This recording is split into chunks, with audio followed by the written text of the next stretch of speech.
I'm going to tell you the truth, whether you like it or not. And the truth of the matter is that there's some problematic things that are happening in the Biden administration already that I got to fight them on. Namely, Seth Harris, who previously served as acting labor secretary for President Obama, has reportedly been chosen to serve as labor advisor under the Biden administration. Now, here's a problem I have with Seth Harris. He co-wrote California's anti-worker Proposition 22.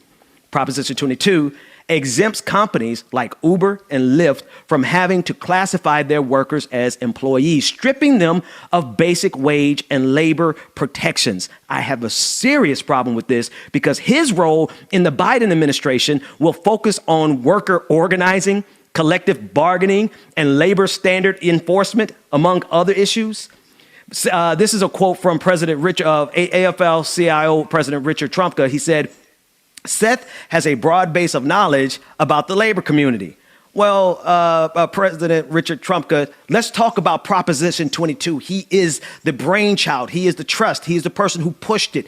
And it literally violates the rights of every single worker who drives for Uber and Lyft. And this Proposition 22 in California is trying to spread across the entire country. Meanwhile, in the UK, they're doing the exact opposite when it comes to these gig organizations, these gig companies like Uber and Lyft. But here in the United States, they're allowing our labor force to be treated like wage slaves, right? They're allowing us to be exploited even further by these companies that are making billions of dollars. Uber and Lyft make billions of dollars every single year, and they cannot take care of their labor force. And this is who, I almost said Donald Trump. Mm-hmm. It could have been Donald Trump who made this type of appointment, but this is who Joe Biden has chosen in this moment.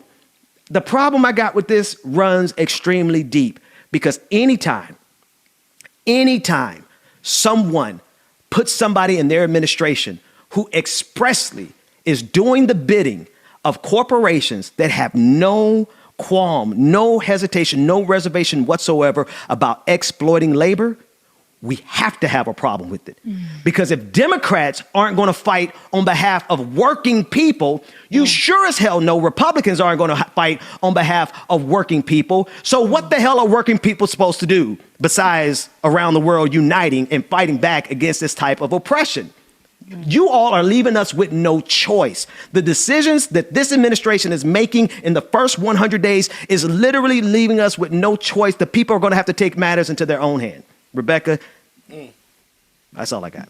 Look, you said it. Stop saying stuff and then coming to me. Stop going on this long thing and then being like, boom, mic drop, Rebecca. It bothers me. No. See, and Rebecca, you know this to be true about me. If nobody else knows it to be true about me, you know I don't play around with labor. I don't play around with it. That's what blew up that other thing, right? That shall remain. Never mind. Let me stop there. The thing that will remain nameless. When people mess with workers, that's fighting words. That's enough because your system doesn't work without us. In the audience, I guarantee, how many of y'all worked overnight shifts? I've worked an overnight shift for 2 years, right? To this day. You know what I mean? We out here working hard. People out here giving their life in order to just survive. And you mean to tell me you're going to take somebody who does not give a shit enough about workers? And so it's actually different. It's not only that he doesn't care about workers, he is so pro corporations that he will sacrifice millions of workers for the profits of a few people. And this is who Joe Biden is picking for his administration?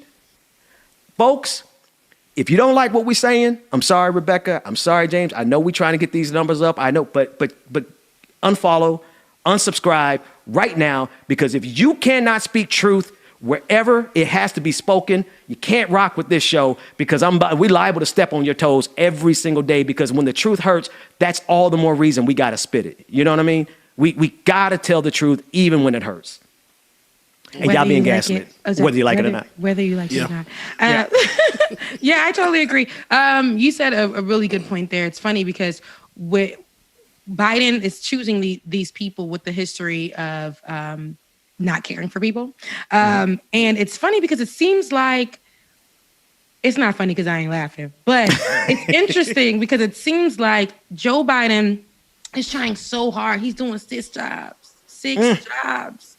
Shout out to Kevin Gates. He's doing 6 jobs and he's not getting tired at all.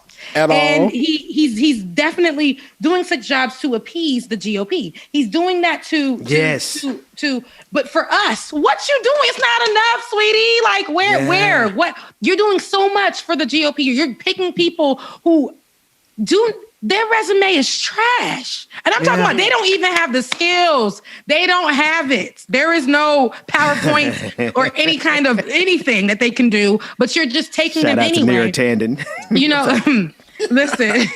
I'm sorry, that was messy. I'm sorry. Right. And then we're doing all of that. And then next thing you know, like, this is what you're giving us. I